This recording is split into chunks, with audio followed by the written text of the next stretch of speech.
So one of the most frustrating things that I come across is a misunderstanding of terms in a lease.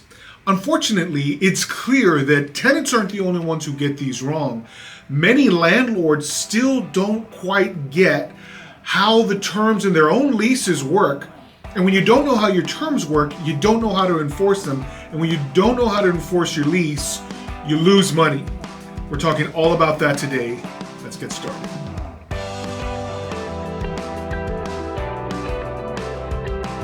So I want to talk about 5 topics that landlords are still getting wrong. These are things that are common in many, many written leases that are just not being interpreted well. They're not being carried out, and they're causing landlords to lose money.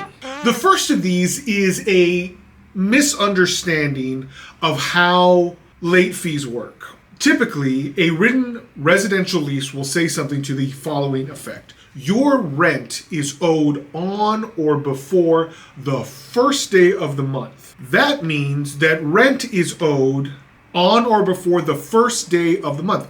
And so a lot of landlords are going to chime in and say, aha, but wait, I know that there is a rent grace period. Now, your lease may say that. If it does, I'd take that out. I'm not in favor of a lease unless your state absolutely requires it. That's not the case in the state of Texas.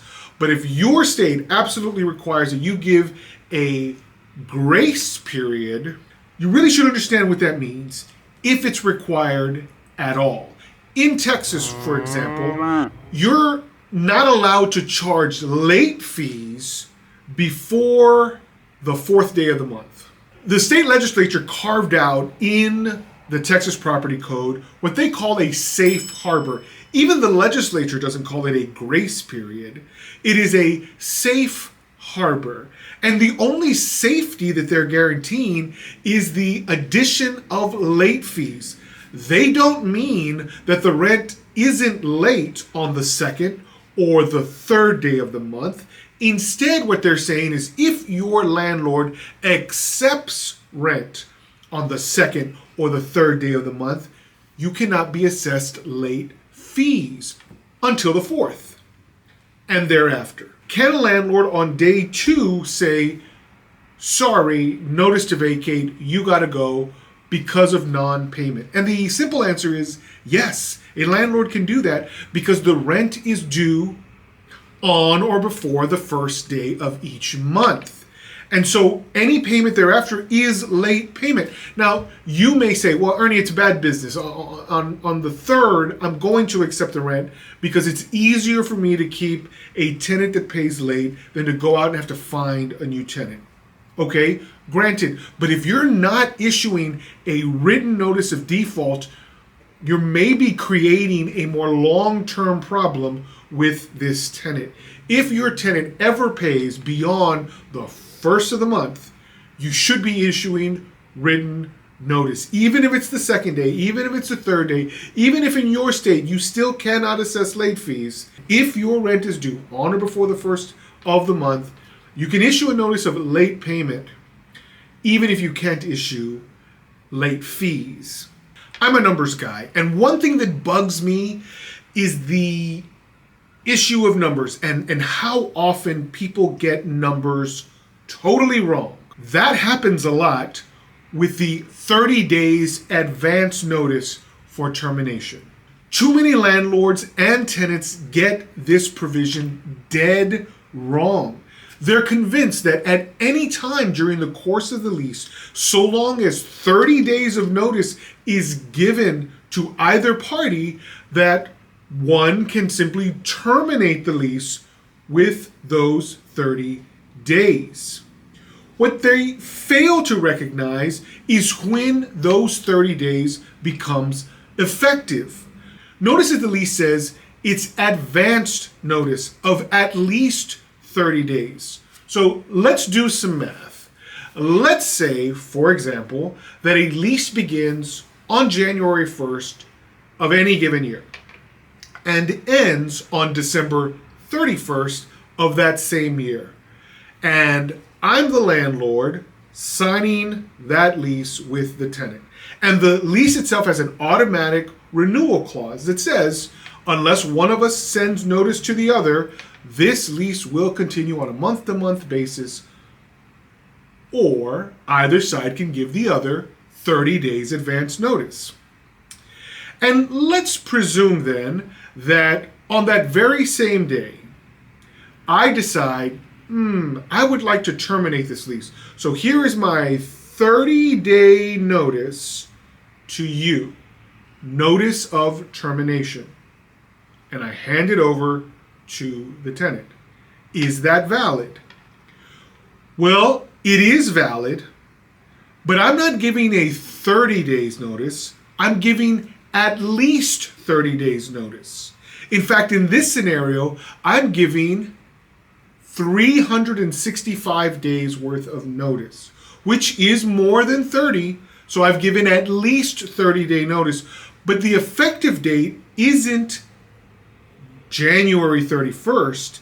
It's December 31st. This lease extends until no sooner than December 31st. It goes all the way to the end.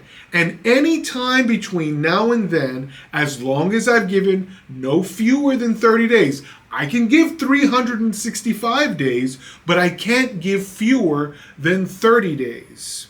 You see how that works? I've given 365 days notice with my quote-unquote 30-day notice of termination. It doesn't mean that I can terminate it during any 30-day period in the middle of the lease. It means that in advance of the last date on the lease, I have to give you no fewer than 30 days of advanced notice. So long as I do that, the lease can end December 31st of that year.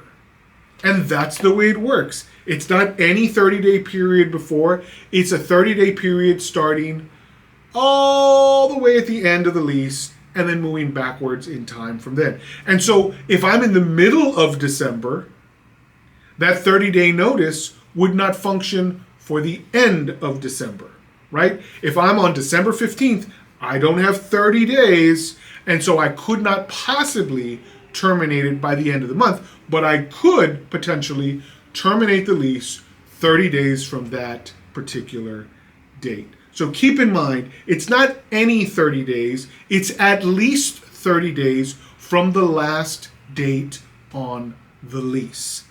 That's how 30 days of advance notice works in termination of a residential lease.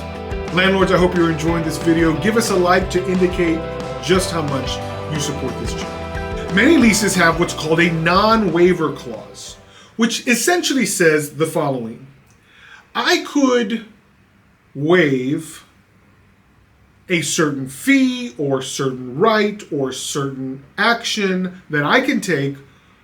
I could waive it 1,000,000 times, but that doesn't mean that I've given up that right. Many landlords feel stuck and say, well, we're here at the end of the lease. I haven't done X, Y, or Z, and so there's no way I could possibly do it now. They are used to me not doing X or Y or Z. But if you have a non-waiver clause in your lease, the fact that you may have waived certain duties, rights, or obligations in the past doesn't mean they're forever waived. Now, I'll tell you that courts don't like when landlords do this. It's always best for you to be consistent throughout the lease.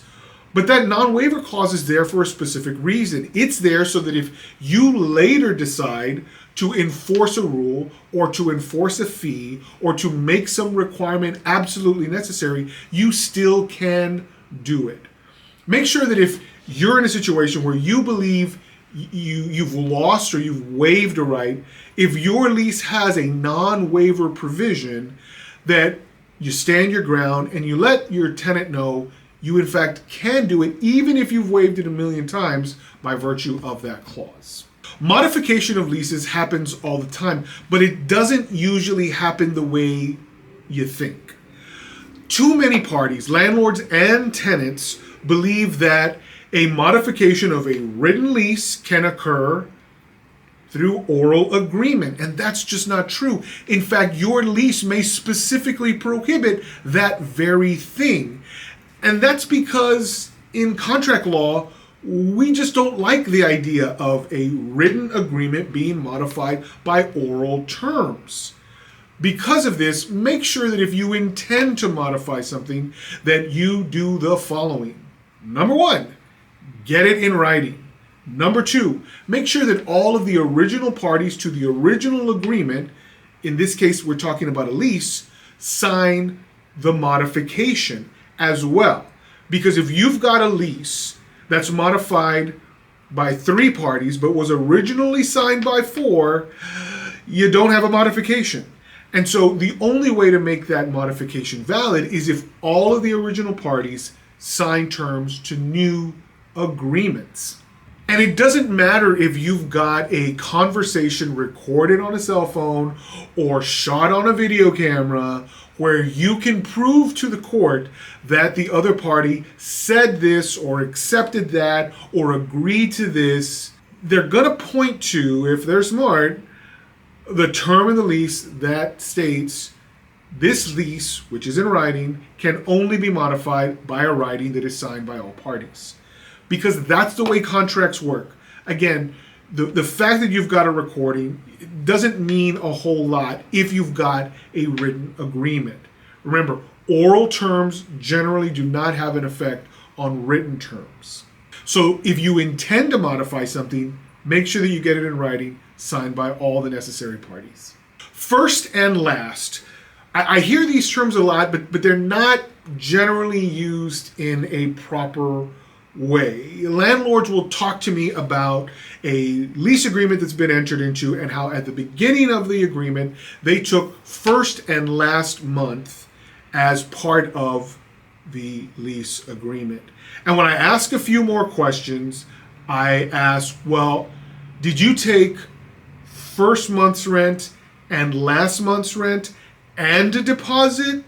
And usually I'll hear, no. I took first month's rent and last month's rent, but last month's rent is the deposit. To which I scream, no, that's not the way it works. You're taking first month's rent, absolutely. And you're taking a deposit, yes. But unless you're taking some other amount, that deposit is not rent. In fact, your lease probably says that explicitly, that the deposit is not to be used for rent by default or by designation of the tenant. And many times, because we use these imprecise terms, tenants are confused when you later say, that is a deposit and it cannot be used for rent, especially for the last month of rent. When tenants decide, I'm leaving, you've already got my rent for the last month, so I'm not paying anything for it. I'm going to pack up my things and go. If you've referred to it as first and last, you're part of the confusion. Make sure that you keep your vocabulary clear. At the beginning of the lease, you're collecting first month and a deposit.